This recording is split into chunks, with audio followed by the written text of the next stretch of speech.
Hey y'all, my name is Patrick, and thanks for listening to the Intentional Grounding Podcast. Everything college football, you can get it here.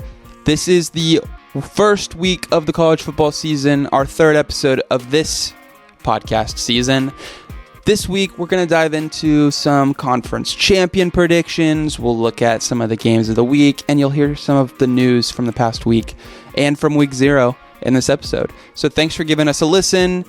Make sure you like and subscribe, and we'll see you in the episode. On the play, intentional grounding.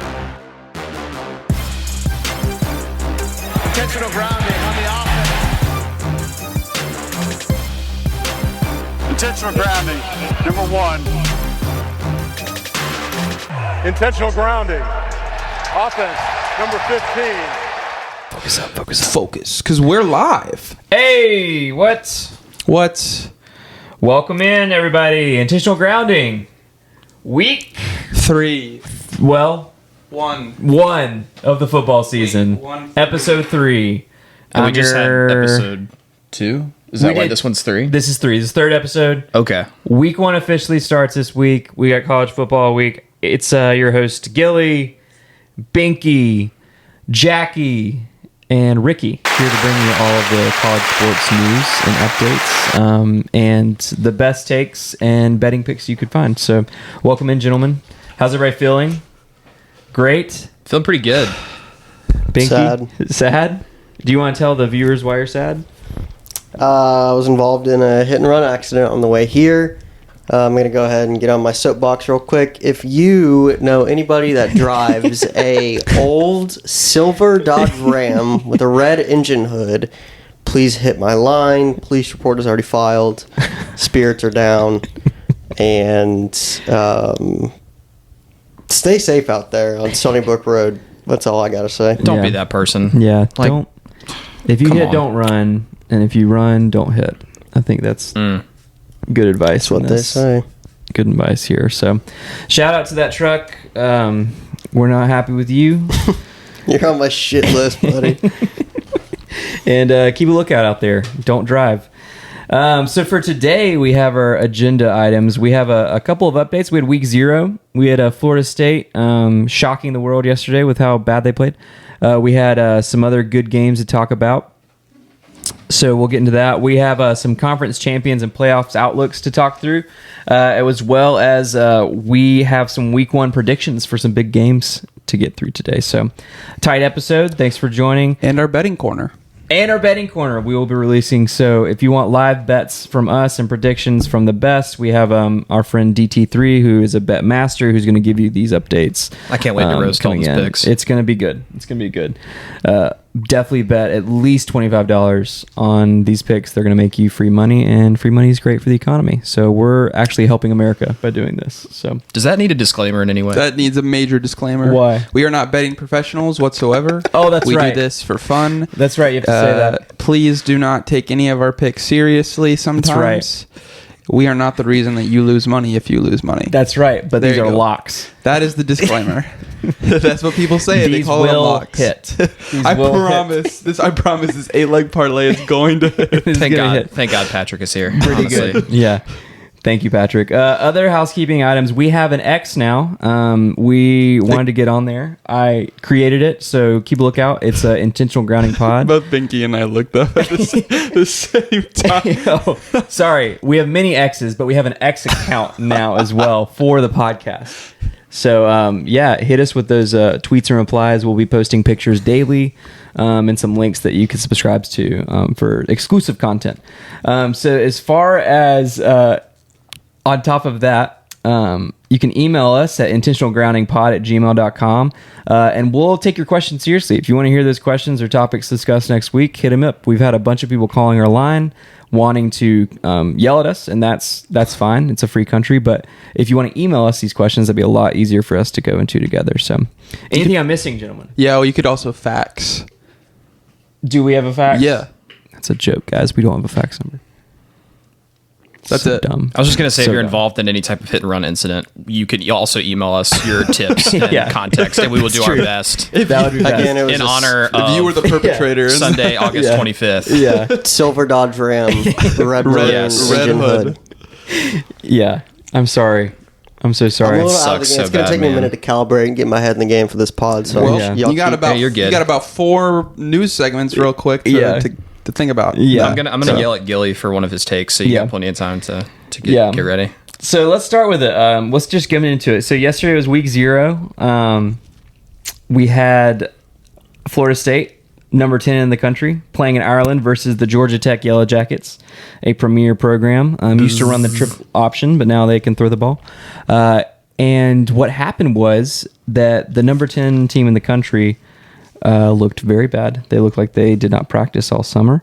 They were picked by many to win this game and the ACC. And Georgia Tech came in there in Ireland, and they just brought the gabagool to the run game. they sure did. ran all over them.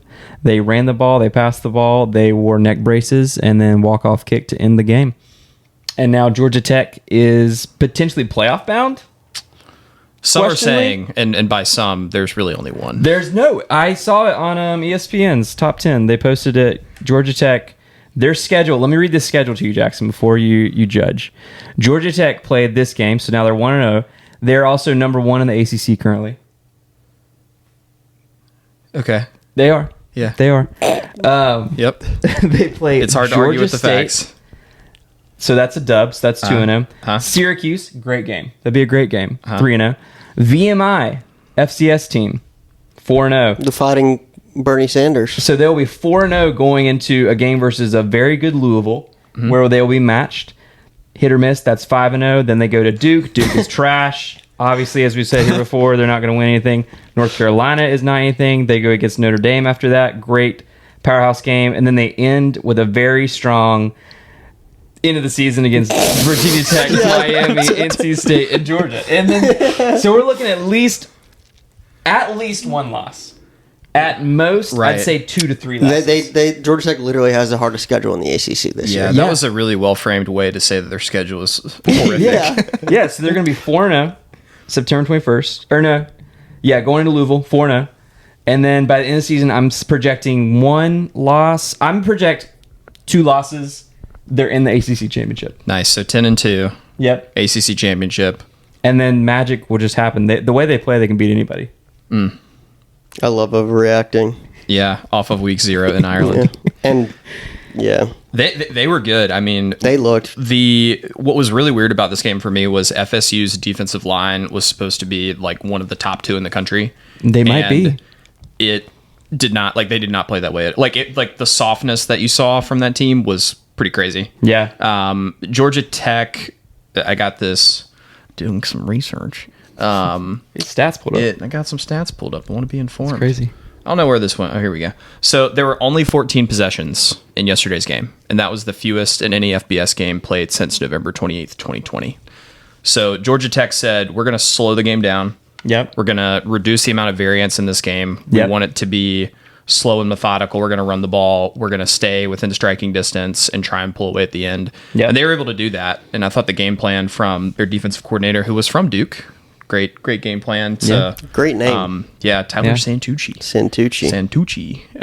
I thought he treated DJ like everybody should treat DJ, which is a below average quarterback who did not throw the ball beyond the line of scrimmage in the first half. It was Yeah. really bad. That was my favorite stat of the day. Yeah, negative average depth of target in the first half is not great. Is what some would say. So I think I think this says more about Florida State than Georgia Tech to For me. sure. I definitely respect Georgia Tech a little bit more coming out of that game, but with their schedule, with the talent that they have and that they don't have, like I don't think they're going to win a lot of games in the ACC against better opponents if they can't follow this same low possession, run the ball script. Like if they get behind 2 touchdowns and have to throw the ball, I'm concerned. Yeah. Yeah, no, that's fair. I was just looking up. I am shocked by DJ a little bit yesterday because I was pretty high on him. I thought I'm trying to find his stats, but it's never fun to do last minute. But his stats last year, I feel like, were very respectable at Oregon State in a very hard Pac-12 conference. They ended not ranked, but I mean, he threw for about 2,600 yards. He had 21 touchdowns to 7 interceptions. So I mean, pretty good. But I mean, at Clemson, yeah. It's the same issue. Yeah, the issues that he experienced at Clemson absolutely carried over to Florida State. Zero pocket presence, pocket awareness, too scared to get the ball downfield, and people are now saying that he's a slip screen merchant, and that's not going to cut it in the ACC, especially as a top 10 team. So what does that mean for Slip the screen listeners at merchant? home? Yeah. You get rich off of cheap little plays. So a slip screen is essentially you're throwing the ball behind the line of scrimmage. Yep. So lateral almost. Almost a lateral forward pass. Because it doesn't seem like the offensive coordinator had any trust in him pushing the ball downfield. And when they did, he was inaccurate with overthrows and underthrows and all the throws that aren't accurate. Yeah, I mean, going back to like the time of possession and like number of possessions in the game stat, like FSU was complicit in that too. Like they didn't want to speed the game up. Why didn't they want to speed the game up on offense? Like, why aren't we pushing the ball down the field? Why are we running between the tackles so much? Like, it's definitely a lack of trust in their quarterback, and I don't think they have really good, like, their skill positions this year. Massive downgrade from like Keon Coleman, Johnny Wilson last year, so that's definitely part of it. Yeah. But I definitely think there's some signal to how their game plan turned out in terms of what they think about DJU. Yeah, I was gonna say the majority of DJ's passes, going back to your comment, Binky, in the first half were less than 5 yards in the air. So he was, I believe, like maybe 8 of 11 or something on those passes, and then 1 of 2. He only threw 2 passes longer than 5 yards in the air, which is pretty crazy. Yeah. Again, talking about the slip screen merchant, but the irony for this Florida State team to go undefeated a year before, miss the playoffs, and then lose their first game in Ireland. Yeah. After losing to Tennessee in the College World Series, it's just a rough look. It's unrelated. It's just a rough look for Florida State. Completely a plug. That was a No one watched university that, poll right If there. anybody knew, Tennessee's national I also champions in baseball. I want to call it the Athletic has whatever their projected college football bracket as well as like the schedules, and Georgia Tech currently their record is projected at 6-6. So I think that's outlandish. I think they'll at least win 8 games, probably 10. 2% also is their college football playoff hopes right now. So we'll see more how than that Oklahoma goes up. State at the. Yeah, Oklahoma State's not even on here, which is crazy. Nope. Maybe one more odds related thing before we jump into SMU. I think I said last week their odds to win the ACC were at plus 15,000. Yep. And after yesterday, they're plus 3,000. Okay. So could be a good bet there. they're still 8th Could be in a the lock. ACC. Yeah, could be a lock. Yeah, honestly. at 30-1. Yeah. But like that's a massive. Yesterday was a huge win on so many fronts in terms of FSU not being competitive in the ACC and taking a step back, and yeah, that's big time for GT. I do wish they would have won running the triple option. That's a preference on my end. I wish they could have just done it, but totally get that people change. As far as moving on to SMU, did you guys watch that game? Did you guys stay up? I didn't catch the fourth quarter. What? Couldn't tell you. I stayed up for that. God, I had a newborn. I stayed up. So essentially, SMU was down by, I mean, not much, but they were down by 10 most of the game till the fourth quarter. Nevada, not a good team, not a good Mountain West team, but you can always count on a Mountain West team to let you down. And that's what we learned yesterday between New Mexico and Nevada, blowing leads. And so what happened was SMU fourth quarter, Nevada's getting a kickoff, and they muff the kickoff, and they come out, they fair catch, and then they come out of the end zone, and then it's put on the 1 yard line, and so SMU pushes them back, gets a safety, and they punt it to him. SMU scores. Off the punt? No, just they drive down really quickly and score. SMU was clearly, I will say, watching this, we're the better team. I don't think they're going to be good in the ACC. I think it's going to be a tough year for them. According to after watching ESPN, they have a 15% chance to make the playoffs. Yeah, I No. mean, they were. I was Which is pretty crazy. high on them That's the before. third. Yeah. That's the third highest percentage from an ACC team. Yeah, I Yeah. mean, if they win the ACC, No, which apparently is wide my open apologies. now. It's the fourth highest percentage. Yeah, I this mean- is like week 0, week 1, even week 2, where you're still trying to figure out who teams are. Like, preseason analytics are a great starting place, but like SMU going toe to toe with one of the worst teams in the country and barely winning by 5. No, Also, there was kind of a Hawk Tua moment. what do you mean? What's up? I mean the guy that got ejected for I think his spitting. eyes just like lit up. The guy that got ejected for spitting on another player No, and kept the drive alive. who was it? I can't remember the dude's name. It's number For 1 Nevada or for SMU. SMU? For SMU, Nevada. It was a drive that Nevada ended up scoring on. Yeah. and it was 4th and whatever. Yeah. and homeboy from SMU like just spat on that man. Wow. and was ejected, and that kept the drive alive, and they scored. So Brandon Crossley there you go. Interesting. ejected in the third quarter. Yeah, so Is he like? Did he get a PR deal like Haley Welsh after that? I don't And now know. he's I think- going on I think tour? we're- Freaking listening to us. Who?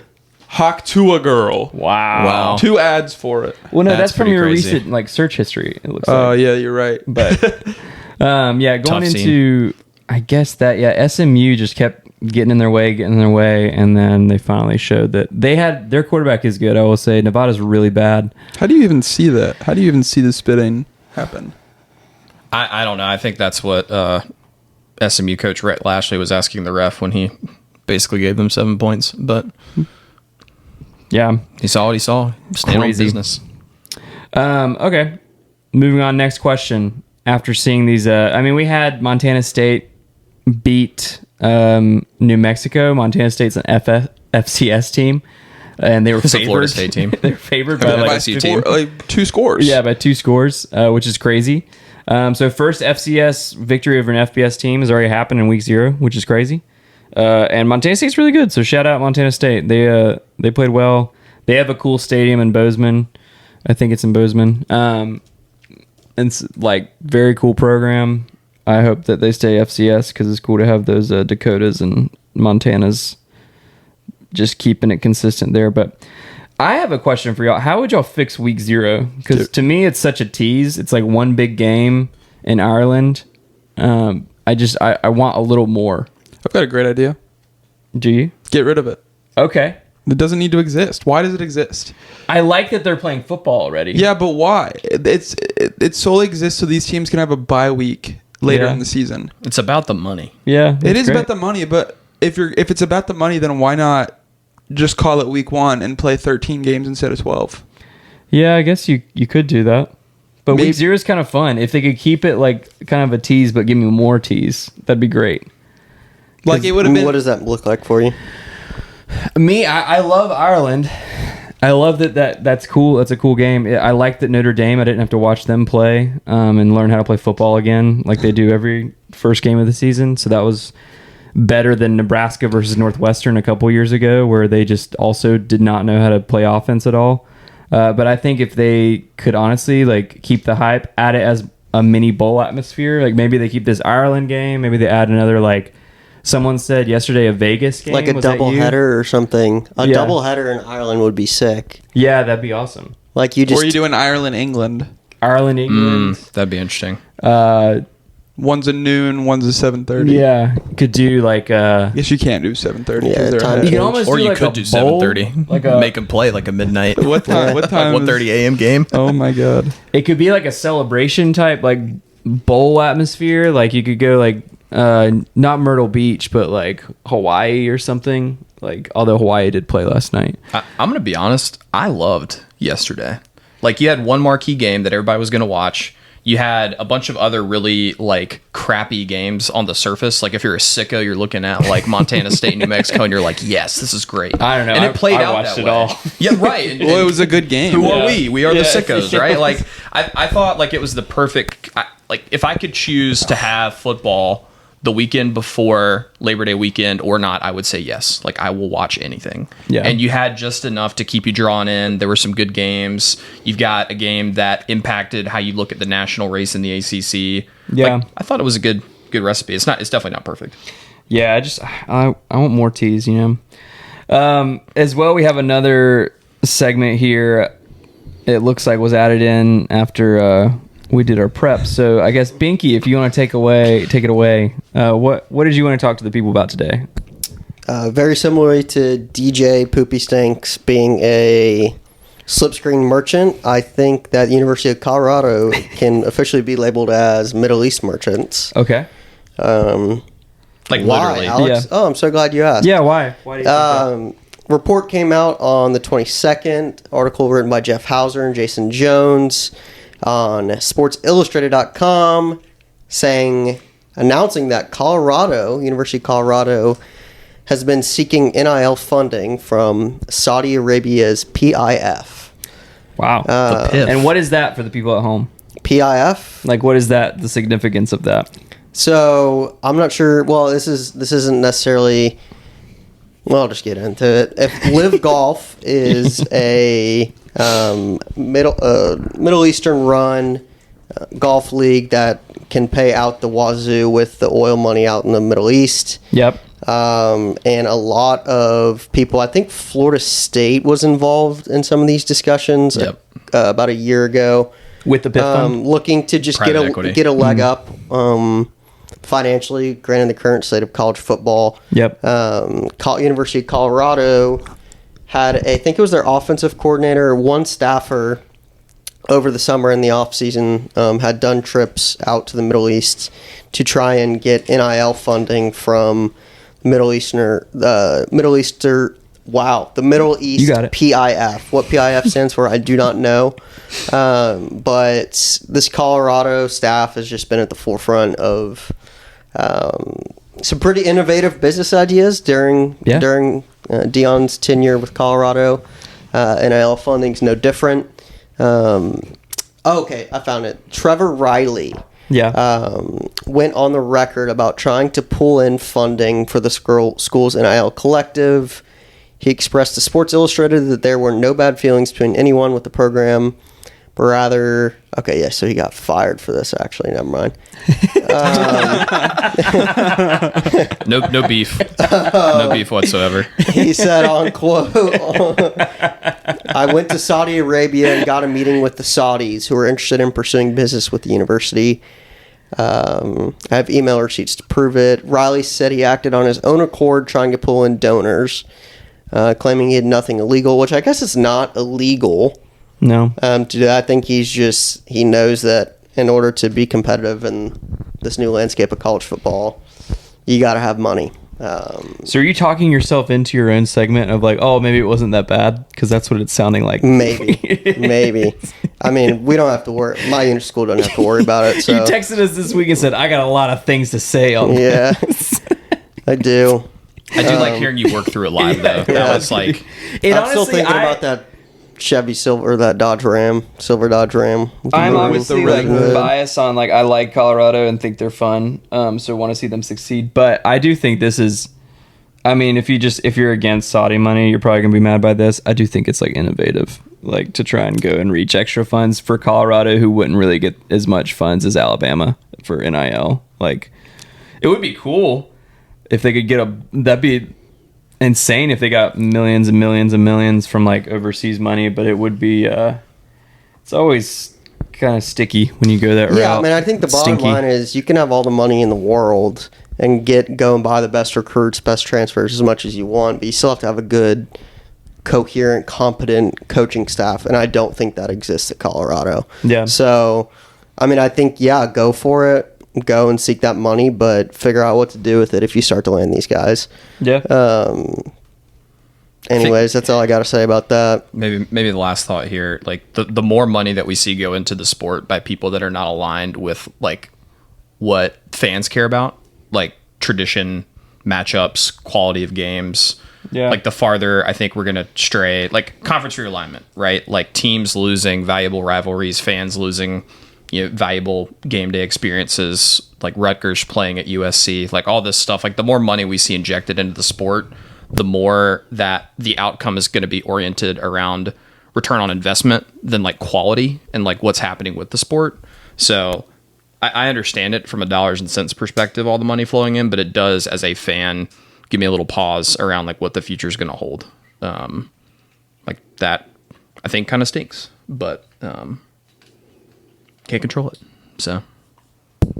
Yeah, no, it's for sure kind of crazy just to think about, but I mean, more money, more problems. That is the age-old ism, as they say. Think, yeah. Great. So I guess let's go into conference champions and playoff outlook. Let's talk about that. We're gonna do a little something for y'all where we have conference champs we have picked out that we actually think like logistically make sense for them to win. They are locks for betting. 100%. We just went over this. Disclaimer. 100%. Disclaimer here. But disclaimer, yeah, we're not like giving you betting advice, but if you bet these, you will make money. But we're not Disclaimer. experts. We're not experts, and like you can't find us like responsible, like Disclaimer. Socially or anything like that. But as far as these conference champions, you should pick these. As far as the other ones, we're gonna go through some sleeper picks that might not be smart to bet on, but you'd probably make more money if you bet on them. So that's something to think about. So yeah, we'll go into that. Who wants to start us off? Let's go down the list. Jackson, what you got? We're going to go ahead and go... Should we go conference by conference? Let's go conference by conference. Nice. So we're going to start off with the ACC first. Jackson, who is your conference champion this year for the ACC? So, not Florida State. I shared my doubts about Clemson last week and Cade Klubnik. I think Miami has the best team on paper in the league, and they've got coaching questions as well. But I'm going to take Miami. They've got a pretty favorable schedule, especially to make it to Charlotte. And by the end of the year, just one general observation I'm seeing with a lot of teams that have a ton of transfers is it takes time for them to get to their ceiling. And if you're playing Miami at the end of the year in the conference championship, I think you're going to get a much better version of them than you would at the beginning. So I'm going to go with the Fighting Mario Cristobal's. Cool. Sounds good. I have NC State. That's you flatter me for you. I think the ACC top to bottom is the worst of the Power Four conferences we have, and I think it's up in the air for honestly anyone. Each of their schedule. I mean, NC State's schedule isn't incredibly challenging. I don't think that. I mean, I personally think they have a shot, and I would say the same thing for Clemson. I would say the same thing for Miami, but it's like, honestly, it's like a randomizer pick for me. Mm-hmm. Any of them kind of have a shot.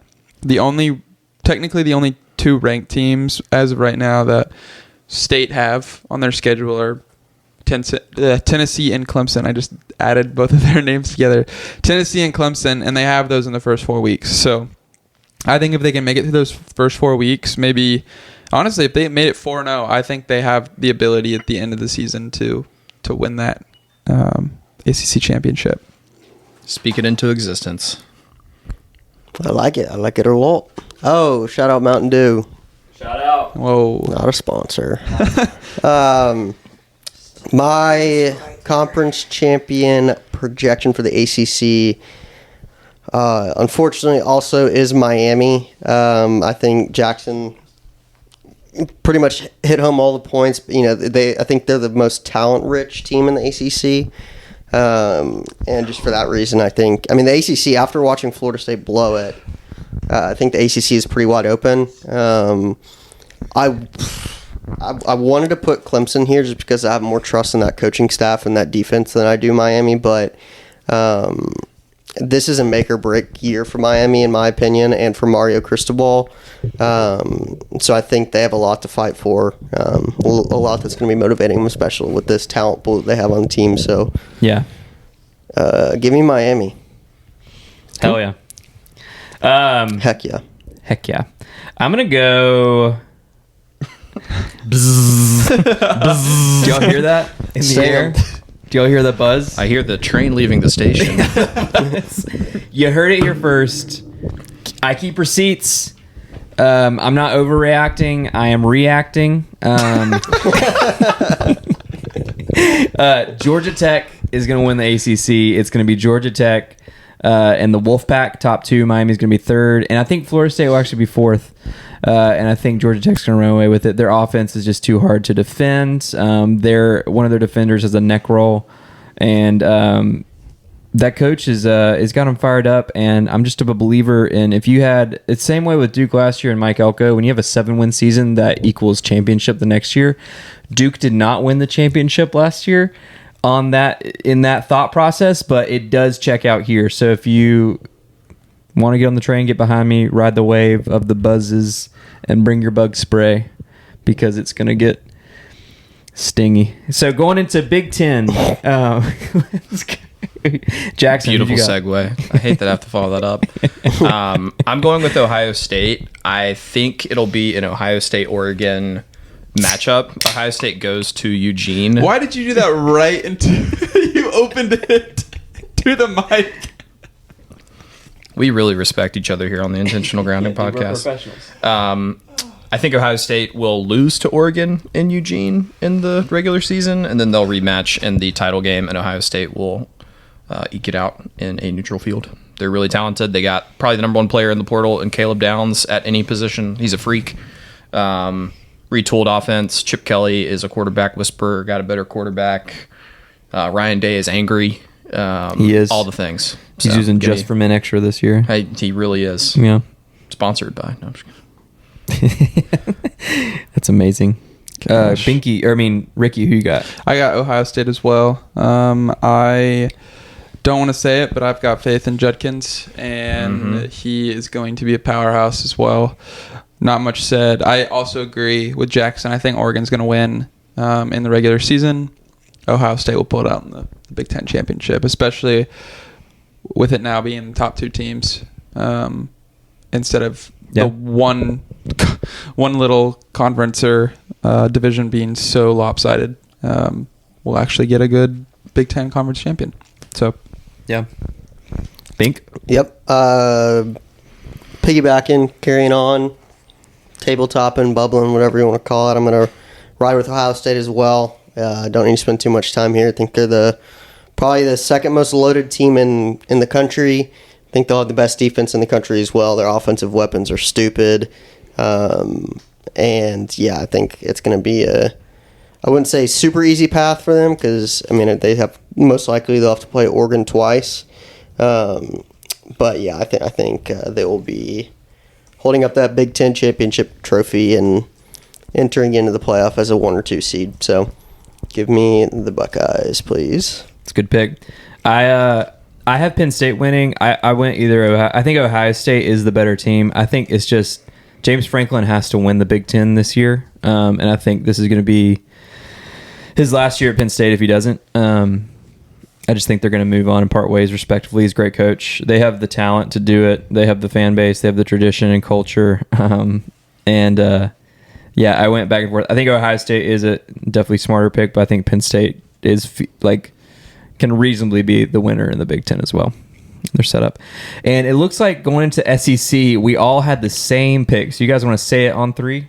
Sure. Ready? 1, 2, 3. Texas. Silver Oh, dot. sorry. My bad. Silver dot Different brand with state, the red different state. Vanderbilt. Yeah. We bring diversity of thought here at the Intentional Grounding I podcast. think Georgia is a lock of a century just to win the SEC. I could see them losing a game. Don't bet on that, but the seltzer water's getting me. I think Georgia is a lock of a century to win. Yeah. What, y'all have any other thoughts? No, Not a single I one, hate it. Alex. It pains me, but- you touched on that How so do you well. feel about that? Like, do you have any other commentary? good for them, man. Yeah, it's crazy. Yeah. Georgia wins. I mean, maybe Tennessee could get away with a hit and run in this. Moving on to the Big 12. Too Salt in soon. the wound Who you got, Jackson? for our guy Binky. I'm so sorry, man. we're I've sorry. got We're really sorry it sucks. Utah. Utah's quarterback Cameron Rising was born in the 1800s. Yeah. Yeah. He contributed to the creation of the sport of football and has been Yeah. hanging around in the background just waiting for his time. He was one of the. I think he was one of the first men to come out as an advocate for women's suffrage Wow, that's great. Founding So- father. He's actually a knight too, isn't he, Sir Cameron Rising? I really like Utah as a team, top to bottom. I'm a fan of their coaching staff. I think the Big 12 is another chaos league. It usually is, and it's so much fun to watch. So I'll give the nod to, I guess, one of the more trustworthy teams in the Big 12, and they've got a pretty navigable schedule. So Yeah. I'm gonna go with the Utes. Yeah, I'm gonna go Oklahoma State, and there's no bias here. I genuinely think Zero bias. there's no bias. Yeah. I genuinely think Oklahoma State is being overlooked. Yeah, they are. In most Agreed. In most like rankings for the Big 12, you don't have Oklahoma State in that 1 or 2 spot, or even the 3 spot. Like, Yeah. they're keeping Oklahoma State out, and I don't know why. I legitimately don't know why. For a team to come back with, I think it was like 85% of their roster, it is insane. Like, they are going to be. They have essentially the entire team that they had last year back, and that team was solid. They made the Big 12 championship. They did lose a couple games at the beginning of the season, but I think Ollie Gordon coming out the gate, I think he is going to be in Heisman contention. I think it'll be. I think it'll be a good season for Oklahoma State. So I think they'll take the Big 12. Beautiful. So I have Kansas State actually. Think Wow. they're one of the few one of the teams in the Big 12 that is also being slept on. I think Chris Kleiman, their head coach, has got the ball rolling there. And I think Avery Johnson, their quarterback, is going to be a stud this year. Their schedule doesn't look too difficult. I wanted to take Utah, but I'm just a little bit worried about Cameron Rising being able to stay healthy, and I think he is the ticket there. So give me Kansas State, and my 1B would be Utah, but we are not in the business of 1Bs, so my 1A is Kansas State. Love it. I got Oklahoma State. I think they were inches away from making the 14 playoff. They're a good team. I like their coach. He gets a lot of flack, but good coach, honestly. So I think it's realistic to say they could win. I think Utah is coming off a really great season. But besides that and a good coach, there's not much. They have a great quarterback, as we say. But I think Oklahoma State is a more complete team. So going to that, who's our group of 5 bid? So we're not going to go through all the group of 5 conference champions, but we're going to pick one team that we think is going to make the bid for the playoff this year in the 12-team playoff. I'm gonna go Boise. They got that blue field. People in Boise don't talk like that. They don't know. I don't know why I use that They got accent. that ocean. Their schedule's tough enough to where they'll get respected by the playoff committee, but it's easy enough for them to win a lot of games. So I like Boise to make it in. Love it. I've got Liberty. They have a cakewalk of a schedule. If they go undefeated, I think it's. They have one tough game.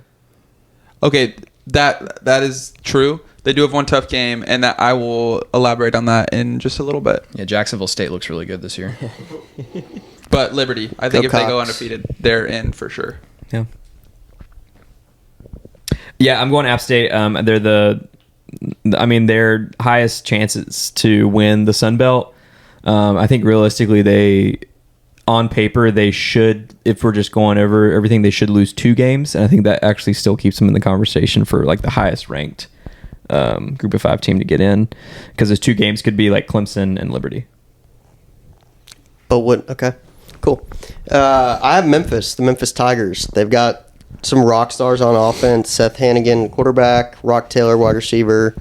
Mario Anderson at running back. All 3 absolute rock stars. And I'm a Memphis homer. Got a lot of family in Memphis. Been to a Burger King there. They have great Burger Kings in Memphis. Yeah, give me the Tigers. Love it. Going through our sleepers. All right, playoff sleepers. We think dark horses that could make some noise and actually win the conferences. That's what we're doing, right? I wouldn't say necessarily win conference, but like maybe they've got a shot at the championship or The playoff. My apologies. They have the shot at getting to their conference championship or filling one of those like extra spots. Yeah. Yeah, the at-larges. Yeah. No, that's true.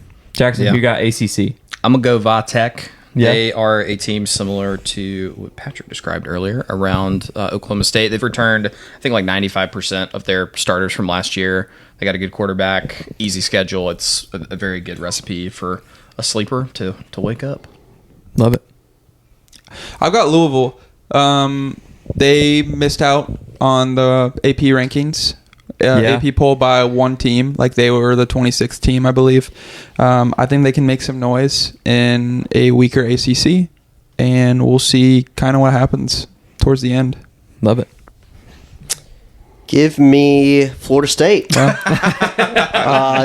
fine with it. I think they're, it's good. It's I good. love It's just. that. It's I think just- they're officially a sleeper now. They are lost to asleep. Georgia Tech. They are not awake. Yeah. I still think that they have talent.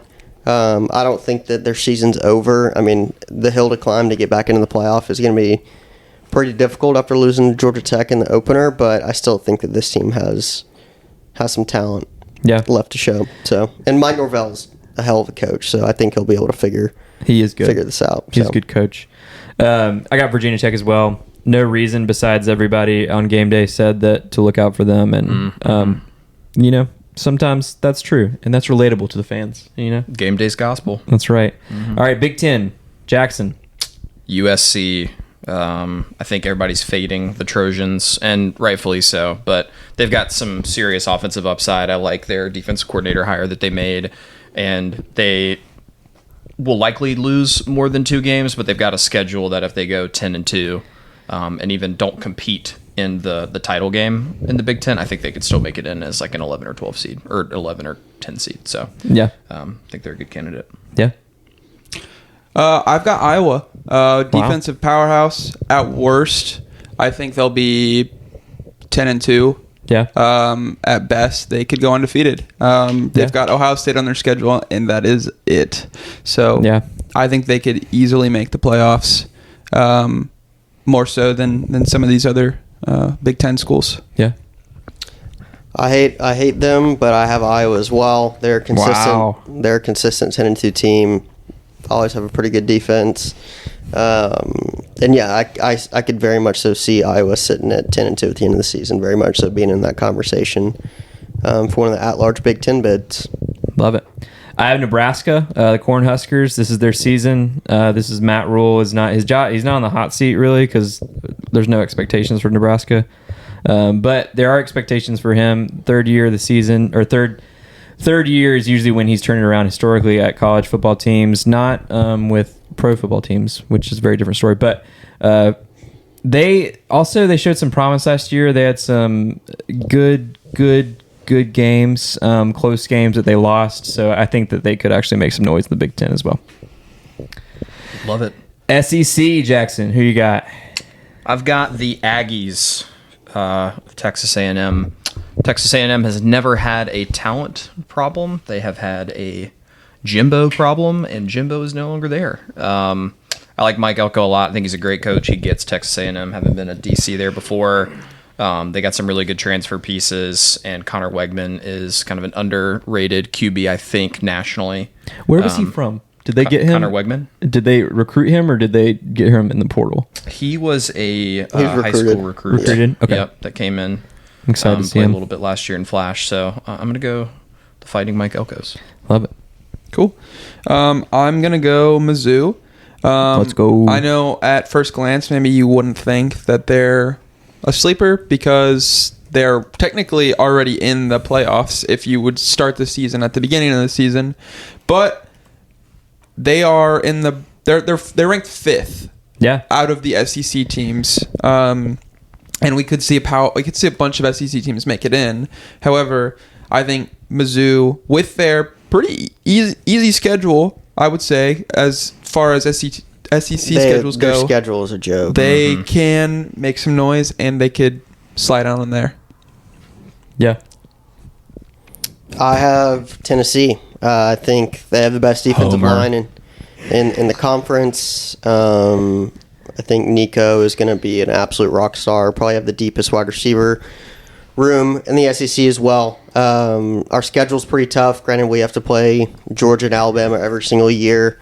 But even if we drop those 2 games in a respectable manner, I think we are very much so in the conversation for the playoff, and we'll probably get one of those at-large SEC bids. Love it. Like it. I'm gonna go Kentucky. You've been sitting on this one. Yeah, I've been sitting on this in a while. Kentucky, they always start hot. They have a pretty easy schedule, looking at it, and I believe that they could win a bunch of these games. They play at Tennessee, which is tough. They play Georgia at home, which is great. And their coach... they'll keep that within 7 touchdowns, hopefully. I just love the checker pattern. It looks really good with blue. It looks bad with some other uniforms, but Yeah, I I wonder like where what they got do. that from. Yeah, I like what they're They doing. want to be us so bad. It's hilarious. So I got Kentucky making some noise and getting in the playoff over Tennessee. So Big 12, Big 12. Who we got, Jackson? I'm gonna go with the Central Florida Knights. Golden. Mainly because of their like cool astronaut uniforms. You know what I'm talking about? Oh, yes. But yeah, they're Yes, They those are beat really our fun. asses in those last year. yeah, it's Yeah. tough. Out of this world. I really like their ground game. They've got 2 really good running backs in RJ Harvey and Penny Boone. Like nationally, that might be one of the better running back rooms in And the country. name Penny Boone. Yeah. That's sick. Yeah, come on, man. Come That's on. tough. And then KJ Jefferson was a get out of the portal that Oh, yeah.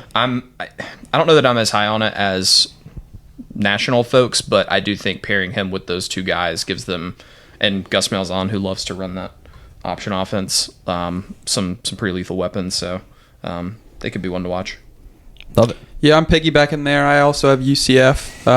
Again, looking at their schedule, it's kind of, I wouldn't say it's necessarily a cakewalk, but their toughest game is their last game at versus Utah. And who knows what Cam Rising is going to be like at the end of the season. Who knows if he's going to be playing. He might be injured. We'll see. Health is a concern when you're over 200 years old. Yeah, that is true. So I'll take UCF. They're always sneaky. And I think they'll be a gritty team this year. Binky? I have Kansas State. I think, again, for the same reasons I have them winning the conference. I think Avery Johnson's a hell of a quarterback. Very athletic. He's able to extend plays. I think they do have a pretty deep wide receiver room as well. Defense has been pretty consistent. So, yeah, I think people are sleeping on the Wildcats. So give me Kansas State. Love it. I'm going to go Arizona. I forgot they were in the Big 12 until just now. But I'm going to pick them. They have a good coach coming from San Jose State. They have, good returning weapons. They lost a lot, but they gained a lot. I think they're one to keep an eye out, and people are sleeping on them. Noah Fafita and Tederayo McMillan Yeah. could be one of the better quarterback wide receiver combos in Yeah. the country this year. Yeah. That's true. And, all right, final thing, Group of 5 bid. Who we think can make some noise from the Group of 5 level? I'll jump in. We heard how great their Burger Kings are earlier. It's Memphis. It actually was pretty raw. I had to throw out the burger. I'm really interested to see. I'm going to ignore that. I'm really interested to see how Memphis looks going to Florida State on September 14th. I think that game is a little more intriguing now. And if they somehow pull that one off, their toughest game looks to be at South Florida Yeah. for the remainder of the year, maybe Tulane. I mean, they could run the table and go undefeated if they steal that one in Tallahassee. So give me Memphis. That Memphis-Florida State game is actually a pretty interesting storyline around him because Mike Norvell was the head coach at Memphis before he took the Florida State job. So Memphis could have a little bit of juice behind him. Yeah. And that would be a nail in the coffin. Like losing to your former dude, team at that'd be home rough. after losing Oh, to Georgia Tech in Ireland. That would be tough. Ireland. is that back-to-back? Would that be back-to-back?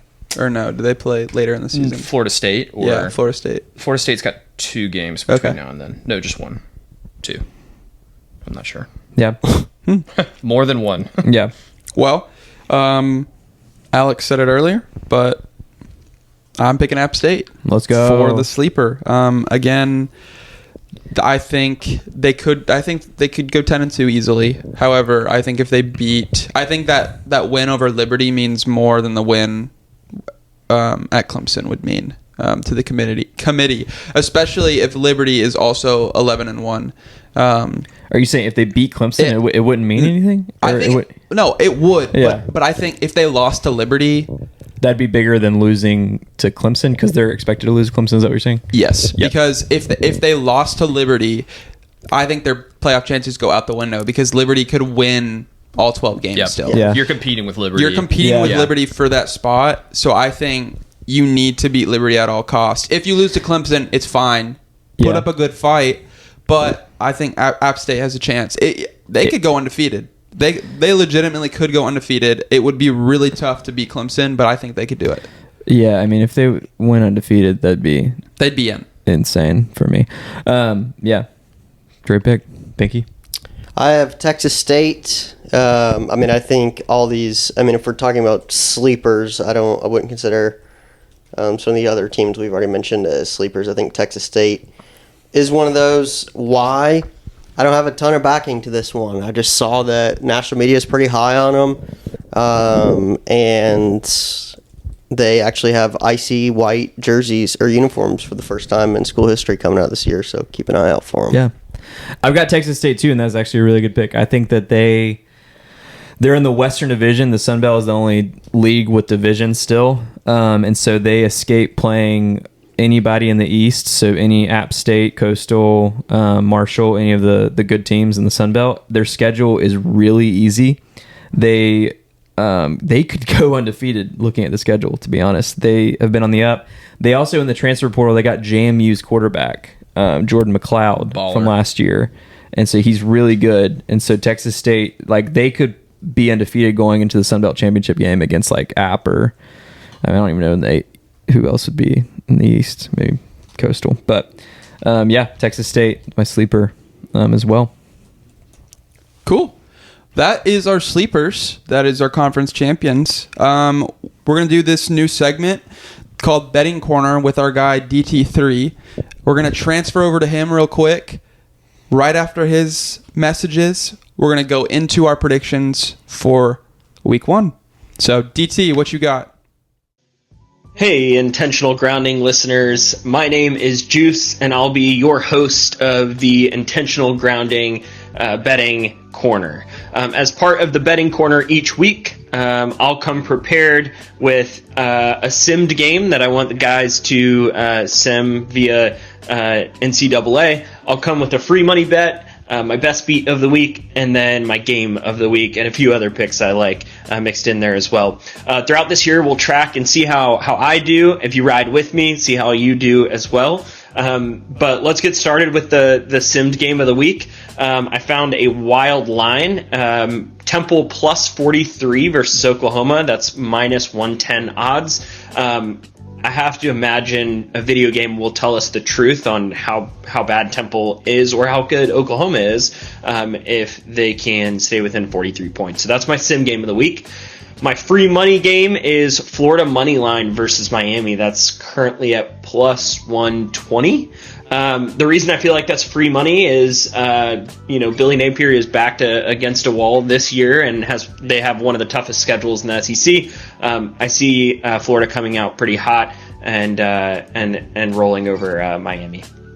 My best beat of the week is Boston College plus 17.5. That's currently minus 110 odds versus Florida State. We saw what Florida State did in that Georgia Tech game this past week. And so I have to imagine Boston College can use that as momentum to get us a win there. And then we have a couple other beats I like. Notre Dame plus 2.5 versus Texas A&M. That's currently minus 105 odds. And then LSU to cover 4.5 versus USC. That's also minus 110. And then Clemson and Georgia is my game of the week. I should be smart here and do a just kind of straight up money line bet, but smart doesn't always make us money. So I'm taking Clemson plus 13.5, minus 108 odds versus Georgia. And that's your betting corner this week. We'll update you next week, and good luck and safe betting. Do all the things that you're supposed to do at the end of those betting commercials too, if you have a problem. Thanks, DT. And back to the pod. Week 1 predictions. Let's go. This is what we're here for. This is what we're all about.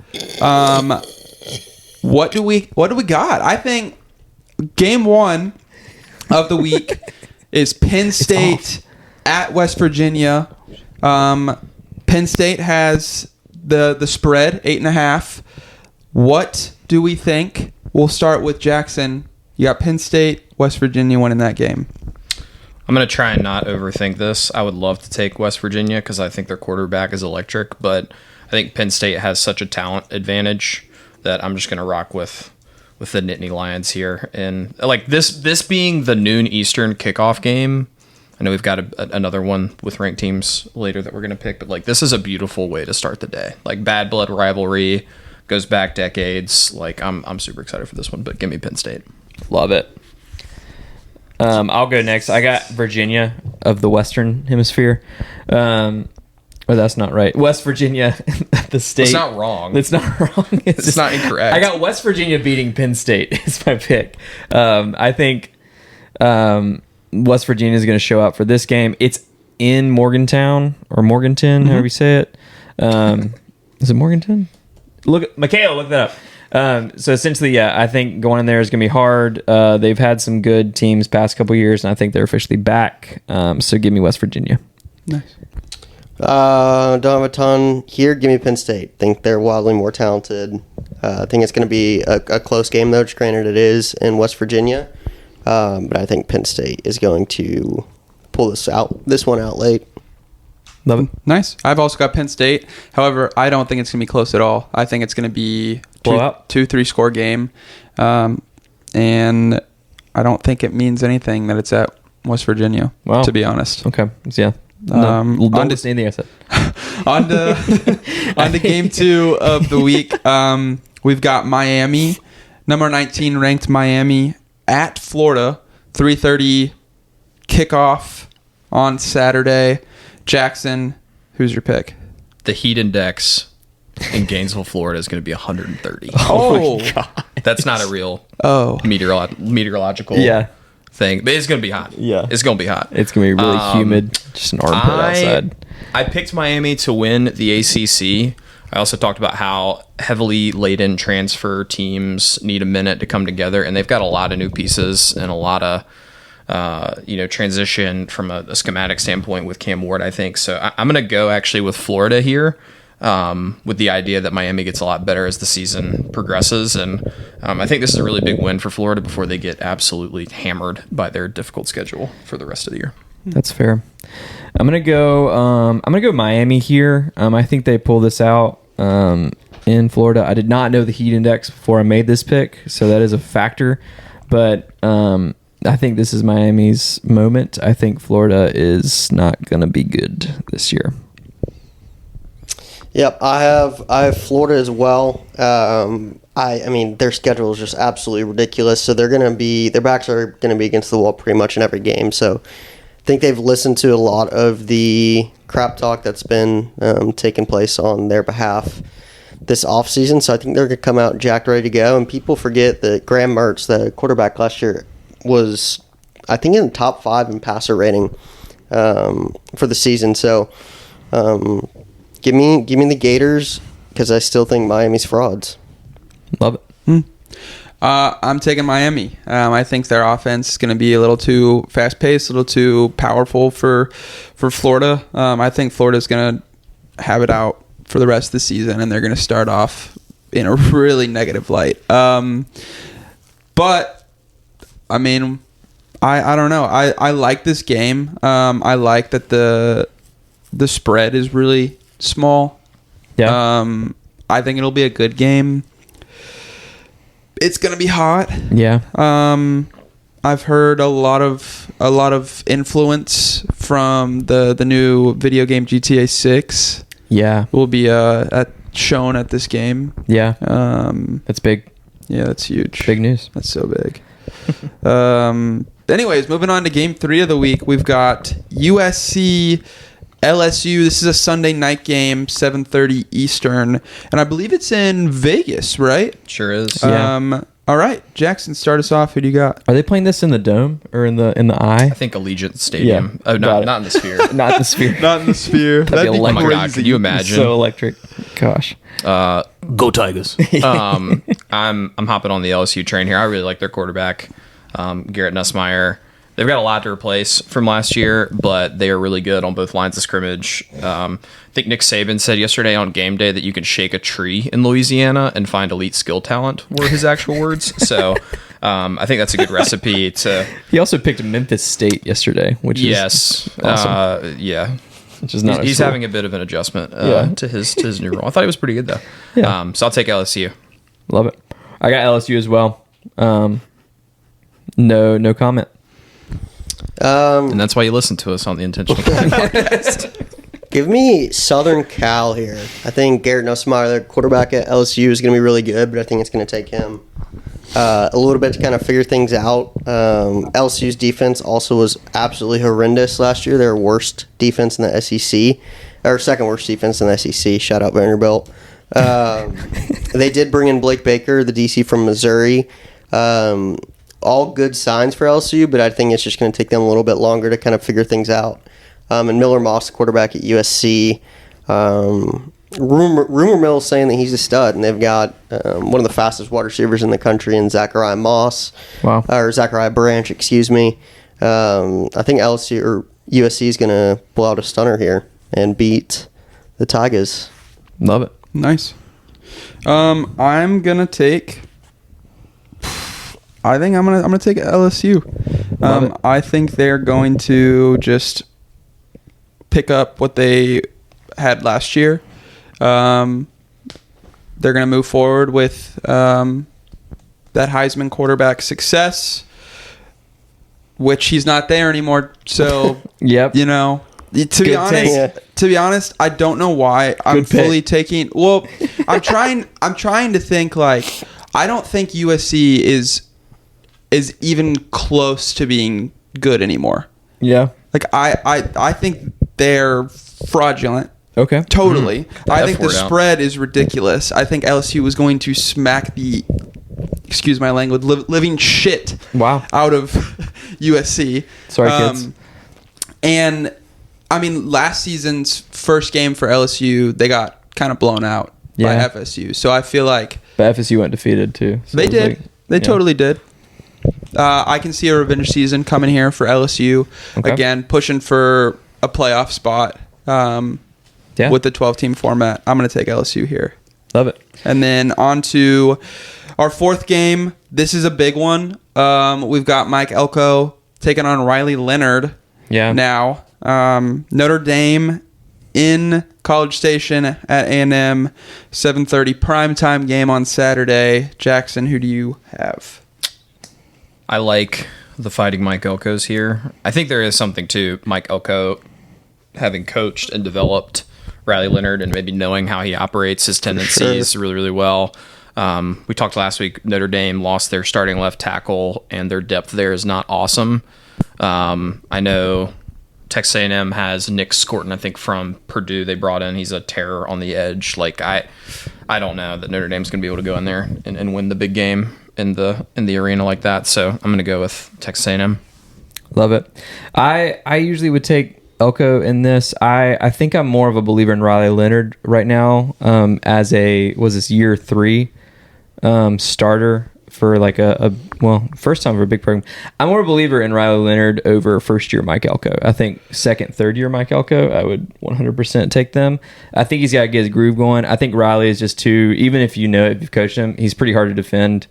If he's healthy, he can throw, he can run, he's huge, and they have a lot of firepower. So He doesn't do his homework, though. he doesn't do his homework. That's why to leave Duke. So that's what people were saying. did he do his homework on A&M? Yeah, that's true. That's true. People Good are points. asking. I think A&M's going to kill Notre Dame. I think nobody knows Riley Leonard better than Mike Elko does. I think A&M's going to have a far superior defense this year. As Jackson mentioned earlier, talent's never been the issue. It's been a coaching thing. And now that Mike Elko was able to retain a lot of that defensive talent after Jimbo left, I think they're going to scheme Riley Leonard up with a lot of different blitz looks and just overwhelm him. Riley Leonard didn't face a defense even close to this last year when he was at Duke, and it's time to see if he can play in the big lights, which we'll see. But I think A&M is going to hammer him home. Give me A&M over 14.5 here. Wow. I like that. Give me A&M. I think A&M is also going to wax the shit out of Notre Dame. We need to bring. Why aren't we cussing anymore? We were cussing so much last season. I'm going to bring it back. if you want to. They're going to fucking destroy All right. All right. Notre Dame. Jeez. Key change. God. 0-100. Yeah. All right. On to our game of the week. Last and Is this not a big? least. Is this big noon kickoff? Probably. I don't. Is it there? It's going to be game day, right?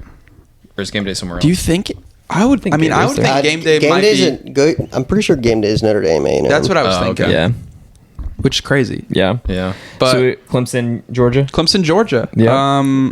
Let's all three go. You ready? Yeah. Let's just go ahead. 3, 2, 1. Georgia. Silver Dodge Ram with a maroon engine code. And that is it. Georgia is gonna destroy Clemson. What are we talking about? I think don't- Clemson's gonna put up a fight in the first half. Yeah, Uh, I know we have to talk about this, but I do. I don't think it's gonna be close. I think Georgia is just far in it, like above and beyond Clemson's talent and coaching. Especially just with all the transfer portal stuff with Dabo, I just feel like he's losing so much potential that he could have. I think Georgia is way better. I mean, according to our predictions, our game of the week technically is Miami, Florida, Yeah, because we've split it. Yeah. yeah, I mean, that is going to be a good game. Yeah. This Clemson UGA game is a joke, man. yeah. Anytime Georgia I played, mean, it's got the names, you know. yeah. But anytime Georgia played like a top 10 opponent last year, like they waxed them. Yeah. Yeah, and Clemson's like not even top 10. They're like 14th. So it's like, Yeah.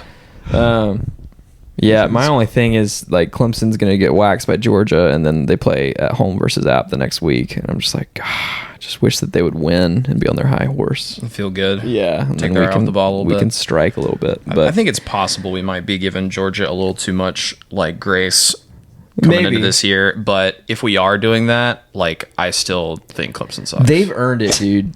like I just don't like. Both of these. I mean, teams let's call a have spade a earned- spade. They should have been in the playoff last year anyway, and they probably would have won the national championship if they made the playoff. Yeah, I agree. Clemson. That's No, UGA. Yeah. All right, game of the week, UGA. Have fun with it, Clemson fans. Clemson fans, I'm sorry for what's about to happen to you. Yeah, it's gonna be tough. It's gonna be tough out there. But Silver Dodge Ram. Tough Silver- times don't Silver last. Dodge Tough Ram. people do. Red Hood. Spoken from a real Red warrior Hood. in me. Hit and So- run victim.